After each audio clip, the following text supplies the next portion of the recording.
So, Jim, which of these two movies do you prefer, Dracula or The Big Dollhouse?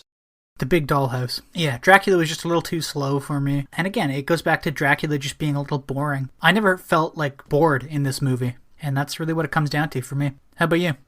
I'm going to say Dracula.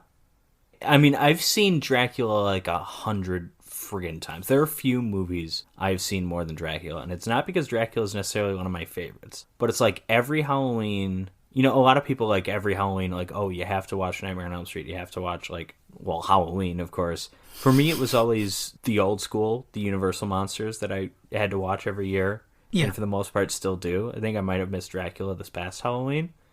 But, I mean, I've been watching it for 10, 15 years now. So I've seen it way too often.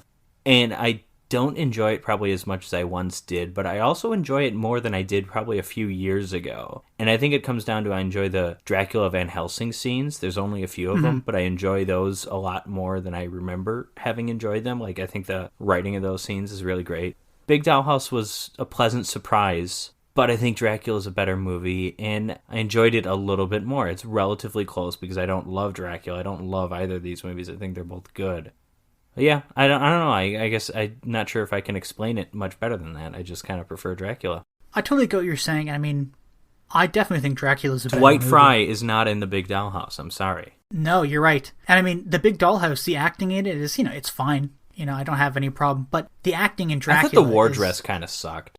I don't want to say sucked, but I wanted something. I wanted a different performance in that role. I think sadistic German prison wardress. I think you need a bit more over the top performance than what we got.